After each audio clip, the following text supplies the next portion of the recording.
I want you to imagine something for just a second. You spend months, maybe even years, meticulously perfecting a project. Oh, yeah. A total labor of love. Right. You do the research, you study all the data, you map out every single detail, you are finally at the finish line, and victory is like right there staring you in the face. The best feeling. And then inexplicably, you just yank the rug out from under yourself. Yeah. You make this completely irrational, impulsive decision that just ruins the entire thing. I mean, it sounds insane, right? It really does. It's like, why would anyone deliberately destroy their own success after putting in all that work? But in the world of trading, this exact scenario plays out every single day. Millions of times over, yeah. Right. It is arguably, well, the most frustrating experience a human being can endure. I can only imagine. You build this flawless plan on paper, you know the historical data supports your edge, but when it comes time to actually, click the mouse and execute something inside you, overrides your logic. Wow. The knowledge and the execution just become completely disconnected. And that disconnect, that is our mission for today's deep dive. We are exploring the groundbreaking philosophy of legendary trading psychologist Van K. Tharp to answer one really agonizing question. Yeah, the big one. Exactly. How exactly does self-sabotage ruin trading gains? And why is your real edge not found in those complex, multicolored charts on your screen, but rather in the mirror? Spot on. Okay, let's unpack this, because looking through the research you shared, it becomes incredibly clear that this isn't just a conversation about financial markets, is it? Not at all. It's really a masterclass in human behavioral psychology. Right. We are looking at why we get in our own way. But to understand the real root of that, we first have to tackle this massive, blinking distraction that keeps most people from ever noticing their own self-sabotage. Right. You're referring to the endless pursuit of the perfect system. Yes. The trading world calls it the search for the Holy Grail. And I mean, it is an industry-wide epidemic. How so? Like, what does that look like? Well, when a trader takes a series of losses, the immediate, almost involuntary reaction is to place the blame entirely on the external strategy. Like, it's not my fault, basically. Exactly. They'll look at their screen and say, well, the moving averages let me down here. They're lagging too much, so I need to go learn price action. Oh, okay. Then they try price action. They take another inevitable loss because, all strategies experience losses, and they decide price action is a scam. So they just keep jumping ship. Yeah. They jump to trading options, then to algorithmic bots, then they buy another mentor's course. They are essentially hunting for a magical, unbreakable formula, right? Like something with a 90% win rate, a cheat code that just does not exist. No, it really doesn't. Okay. And the underlying reason for this behavior is rooted in how our brains are actually wired for deterministic environment. Deterministic? Yeah, like in our everyday lives, if you drop a glass, it shatters. The input guarantees the output. We are naturally conditioned to expect certainty. Oh, that makes total sense. But the financial markets operate purely on probabilities. You can have a perfect setup, execute it flawlessly, and still lose money simply because of random order flow. Wow. Certainty is mathematically impossible there. But the human brain craves that certainty so deeply that it just keeps hopping from one strategy to the next. Convinced that the next one is the magic bullet. Exactly. Convinced that the next system will finally provide that elusive, guaranteed safety net. The sources gave a really brilliant analogy for this that just made it click for me. Imagine two people join a gym and they are both given the exact same workout plan by a trainer. Okay, I like this one. Right. The first person just puts their head down, accepts the soreness, follows the routine with absolute discipline for 3 months, and they see incredible results. Yeah, consistency. But the second person switches their routine every single week. One week it's heavy bodybuilding, the next week they read an article and switch to CrossFit, then calisthenics, then hot yoga. Oh, man. A year goes by, they're completely exhausted, but their physique hasn't changed at all. Right, because the second gym goer failed because they confused motion with progress. Exactly. The problem wasn't the workout plan. It was their inability to commit to a single methodology through the really difficult periods. That is so true. In trading, strategy shopping is essentially just a way to trade your own excitement. Every time you buy a new indicator or learn a new setup, you get this fresh dopamine hit of hope. And hope feels a lot better than discipline. Oh, infinitely better. When the current system faces a normal statistical drawdown, the brain panics and says, let's go find a new system so we can feel that hope again. But let me push back on this for a second. Just putting myself in the shoes of someone looking at a red screen. Sure, play devil's advocate. If you were taking loss after loss using a specific tool, say, moving averages, isn't it completely logical to just assume moving averages don't work in the current market environment? I mean, it feels logical in the moment. Right. Like, why keep touching a hot stove if it keeps burning you? Going to find a new, better tool just seems like basic problem solving to me. Well, Tharp makes a really vital distinction here between what he calls system development and strategy shopping. Okay, what's the difference? What you just described, system development, is highly analytical. It involves, reviewing your trading journal, accepting personal responsibility, and making calculated tweaks to your variables. While keeping the core strategy intact. Exactly. You maintain the core philosophy. You accept that the market shifted, and you adjust. But strategy shopping is purely emotional. Ah, I see. You abandon the entire philosophy just because you want an escape hatch from the psychological pain of losing. It's deflecting the blame then. Completely. Blaming the indicator is just a psychological defense mechanism. It shields the ego. Oh, wow. Yeah, it is infinitely more comfortable to declare that this MAG CD indicator is garbage than to look inward and admit I lack the emotional discipline to execute this strategy properly. Ouch. Yeah, that is a tough pill to swallow. Stripping away that excuse leaves us just standing there staring at the operator. Us. Yep, just you. Here's where it gets really interesting. Because once we realize the math works and the strategy is fine, we have to confront the hidden mechanism of failure that Van Tharp dedicated his entire life to studying. Self-sabotage. Yes, self-sabotage. The text uses an analogy I absolutely loved. Imagine you are driving a tremendously powerful, beautifully engineered sports car on a perfectly clear, straight highway. Sounds great so far. Right. But every few miles, you reach down and yank the emergency handbrake.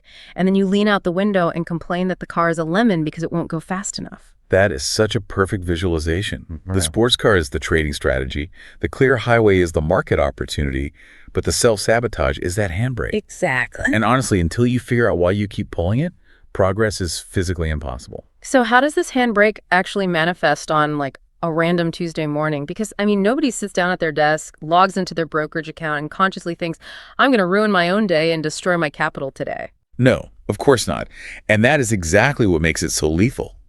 It is incredibly quiet. Quiet? How do you mean? Self-sabotage rarely looks like a dramatic, cinematic meltdown. It looks like a series of tiny, seemingly justifiable micro-compromises. Oh, like what? It looks like staring at a perfect setup that meets every single one of your rules, but you feel a knot in your stomach, Right. and you hesitate for 5 seconds, missing the entry entirely. Oh, man, just frozen. Yeah. The sources also bring up the opposite scenario, actually. The classic example of taking a tiny $500 profit way too early. Oh, that's a huge one. Right. You have a winning trade. The chart shows it has plenty of room to run to your target, but you get absolutely terrified that the market is going to reverse and take it all back. So you panic sell. Yeah, you close it out. Right. You lock in the $500, but you sacrifice the $5,000 you mathematically needed to make the system profitable long term. We can actually look at the behavioral economics behind that. A realized booked profit, even a tiny one, gives the brain an immediate dopamine rush. It feels safe. Exactly. It feels safe. Conversely, a floating, unrealized profit of $5,000 causes anxiety and cortisol spikes because it represents uncertainty. Wow, so your brain is fighting you. Oh, your brain is screaming at you to take the guaranteed berries right now rather than wait out in the open to hunt the mammoth. That's wild. Then, of course, there's the most destructive habit of all, refusing to cut a massive loss. Right. Your stop loss hits, but instead of taking the small, planned hit, you manually move the stop loss further down. You hold on to a dying trade out of pure, desperate hope. But why do we do that? If taking a small profit gives us dopamine, why wouldn't cutting a small loss give us relief? What is the brain doing when we move a stop loss? Moving a stop loss is an act of ego preservation. Taking the loss means finalizing the transaction. Oh, it makes it real. Exactly. It means permanently recording on your ledger that you were wrong. As long as the trade is still open, even if it's bleeding money, the brain can maintain the illusion that it might bounce back and prove you right. The sources compare this internal battle to an Olympic athlete, which I thought was super interesting. Yeah, that's a great comparison. You can have an athlete physically in peak condition. Their technique is flawless in practice. Their race strategy is mapped out perfectly. But on the day of the finals, under the pressure of the stadium lights, fear completely freezes their muscles. Yeah. The physical training was fine. The psychology destroyed the physical execution. And, Tharp's research uncovered something even more profound about that psychological freeze. Oh, what did he find? He found that traders don't just sabotage themselves because they fear failure or fear being wrong. They sabotage themselves because they experience a deep subconscious fear of success. Wait, fearing success, that feels entirely counterintuitive. I mean, everybody wants to make money. Consciously, yes. Yeah. But think about the cognitive dissonance success creates. If you suddenly become a highly profitable elite trader, your entire reality changes. I guess that's true. The expectations placed on you increase. Your responsibilities grow. The way your family or friends view you might completely shift. That's a lot of pressure. Massive pressure. Most importantly, your internal identity has to transition from the scrappy underdog who is trying to figure it out to the professional who is expected to perform. Oh, wow. The human brain is naturally terrified of that level of identity overhaul. It actually prefers the comfort of a familiar struggle over the terrifying uncertainty of a new successful paradigm. That is crazy. So they just tank their own progress. Yeah. Right when a trader is on the verge of a massive breakthrough, they will unconsciously yank that handbrake to pull themselves back into the familiar comfort zone of losing. That is heavy. The trader isn't fighting the market at all. They are locked in a psychological cage match with their own self-image. Exactly. But, you have to wonder what pushes a perfectly rational person to suddenly start yanking that handbrake on any given day. Is it just a random emotional flare-up? Well, according to the sources, no. Right. They point to a highly specific mathematical misstep that triggers this entire emotional collapse. Yeah. And that trigger is incorrect position sizing. Yes. This is the mechanical core of Van Tharp's philosophy. He observed that amateur traders spend roughly 90% of their energy obsessed with the entry. Just trying to find the exact perfect moment to buy or sell. Exactly. And they spend only 10% of their energy on risk management and position sizing. Tharp argued this ratio is entirely backwards. Totally backwards. Amateurs sit down and ask, how much money can I make on this setup? Professionals sit down and ask, how much money am I going to lose if I'm wrong? I want to bring in the bridge analogy from the text here because it makes this mathematical concept so visual. That's a really good one. Imagine a beautifully engineered bridge built to hold exactly 10 tons.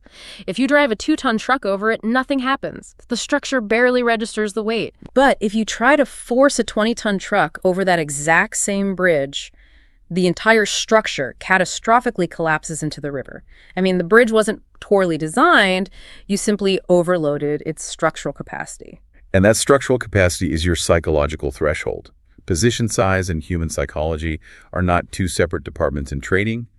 One directly dictates the other. So just to make sure you, the listener, really grasps the biology of the trader who is suddenly sweating, changing their rules mid-trade, moving their stops, are they just fundamentally lacking discipline in that moment? What's fascinating here is, no, they aren't lacking discipline. They are actually suffering from an amygdala hijack. Oh, wow. Let's look at the math. If you have a $100,000 account and you risk a conservative 1 or 2% on a trade, say $1,000. Okay. If the market goes against you, it's a minor annoyance. Your prefrontal cortex, which handles logic, rules, and long-term planning, stays fully engaged. You can look at the chart objectively. Because it's just a tiny bump in the road. Exactly. But if you overload the bridge and risk 30% of your account on a single trade, $30,000, your physiological state instantly transforms. Your body literally reacts. The moment that trade goes red, your brain perceives a threat to its survival. The amygdala takes over, flooding your body with adrenaline and cortisol. The logical prefrontal cortex is literally shut down. So you physically cannot access your own trading rules anymore. Impossible. Every single tick of the candlestick feels like a mortal threat. In that state of panic, you aren't trading the technical chart anymore. You are trading your own fear. That is terrifying. You will inevitably sabotage the position because survival instincts have completely overridden rational execution. This is exactly why Tharp insisted that survival must always precede growth. Live to trade another day. Exactly. A mediocre strategy with brilliant conservative position sizing will keep you in the game for decades.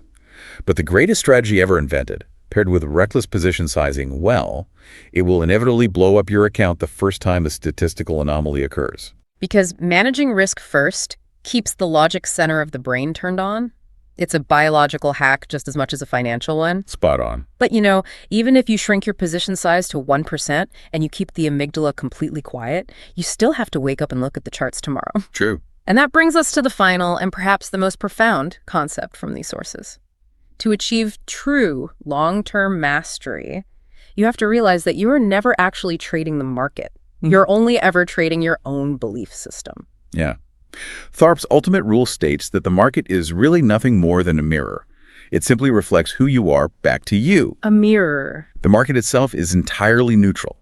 It is just a stream of transactional data. It doesn't know you exist. It doesn't care about your mortgage. And it certainly isn't out to get you. It's just pixels flashing red and green on a monitor. Exactly. Imagine two different traders looking at the exact same chart, the exact same millisecond. The price breaks through a resistance line. The first trader looks at those pixels and perceives a massive, exciting opportunity. The second trader looks at the exact same pixels and perceives a highly dangerous trap. Wow. The difference isn't on the screen. The difference lies entirely in the ingrained belief systems operating inside the minds of those two individuals. Can you walk us through what those underlying beliefs look like in practice? Like, how do they dictate the outcome? Sure. Let's look at a trader who harbors a deep unconscious belief that says, I must always be right to be respected. Making a mistake means I am foolish. Ooh, a lot of pressure. Right. When that trader enters a position and it goes against them, taking the loss feels like a devastating blow to their self-worth. They will hold on to that losing trade until it ruins their account, simply because their belief system will not allow them to admit they were wrong. That is so destructive. Contrast that with a trader whose core belief is losses are simply the overhead cost of running a trading business. Like paying rent. Exactly. That second trader will cheerfully cut a loss at 1% and seamlessly move on to the next opportunity without a second thought. Same exact market data, completely different psychological filters, radically different financial destinies. It perfectly ties back to that mirror concept.